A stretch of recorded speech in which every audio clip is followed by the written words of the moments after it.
We all use it every single day, practically every second. But how does the internet actually work? Seriously, forget all that stuff about a magical cloud. It's a real, sprawling, physical system of cables and routers and code. So today, we're going to do something cool. We're going to track one tiny piece of your data, a single packet on its absolutely lightning-fast journey across the globe. I mean, really think about it for a second. You tap a button and a photo, maybe a message, just instantly appears on a friend's screen halfway around the world. What physical journey did it just take? What invisible rules did it have to follow to get there? Well, let's dive in and uncover the hidden mechanics behind that one single click. All right, before our little data packet can even start its journey, we kind of need to understand the world it's about to travel through. So let's start with the big one. What is the internet? Turns out there are really two different ways to look at it. So on one hand, you've got the physical view, the actual nuts and bolts of it all. We're talking about billions of devices connected by massive undersea cables, copper wires, and radio waves. All that traffic is being directed by routers and switches. But on the other hand, there's the services view, and that's the internet we actually experience. It's the platform that delivers our emails, streams our favorite shows, and connects us on social media. One is the how, and the other is the what. Okay, so let's quickly break down that physical side. It all starts with billions of what we call hosts. That's just our laptops, our phones, you name it.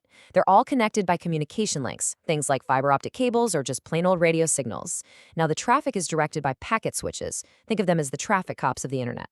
And here's the key. All of this together creates a global network of networks. It isn't one single thing. It's just countless independent networks that have all agreed to talk to each other.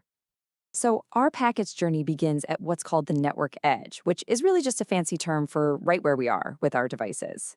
But to get our data onto that information superhighway, we need an on-ramp. This is literally your connection to the rest of the world. And these on-ramps, they're the technologies you use every single day.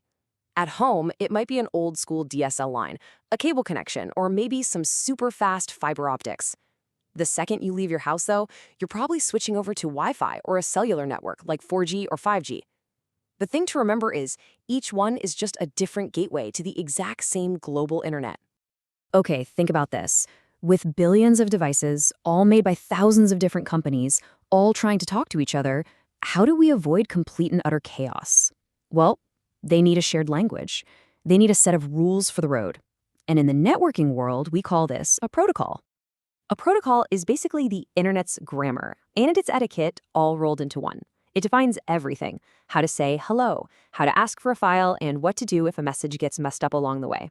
It is the absolute foundation that makes any of this communication possible.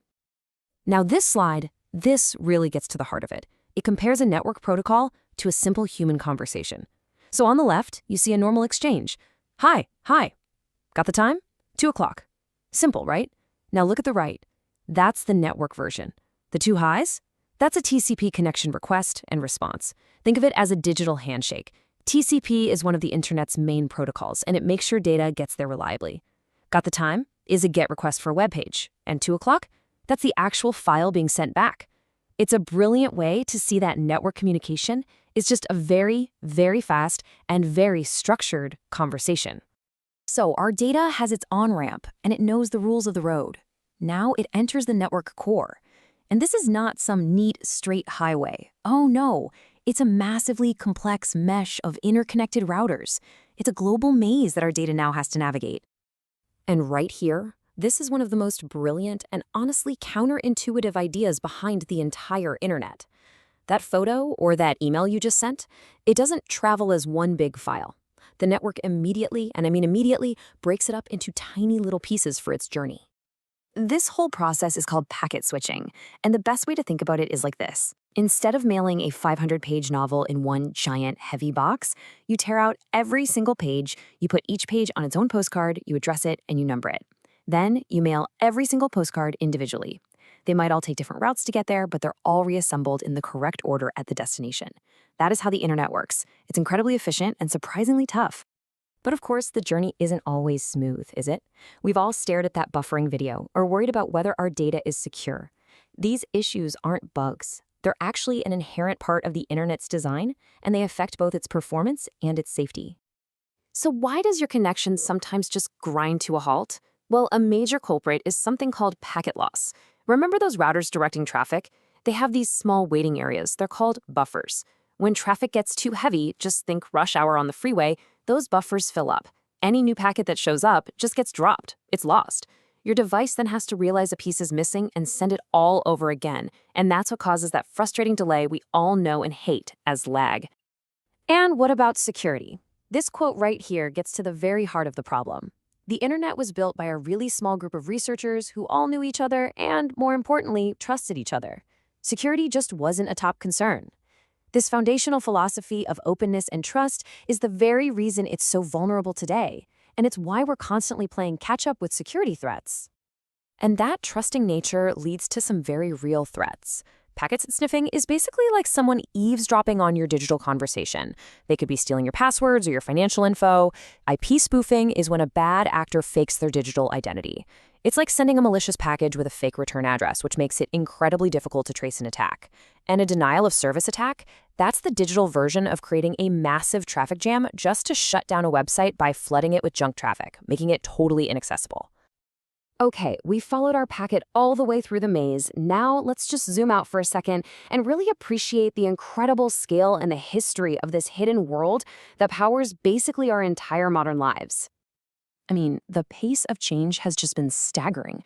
Back in 1969, the internet's forerunner, ARPANET, had just one single node online. By 1983, the core TCP/IP protocol unified all the different networks, creating the internet we actually know. Then in 1991, the World Wide Web was born, a way to access information using websites and hyperlinks. And while everything changed, the first popular browser showed up in '94, and by 2008, smartphones put this entire universe right into our pockets. From that one single node in 1969 to today, there are an estimated 15 billion devices connected to the internet. Just think about that. That's nearly 2 devices for every single person on Earth.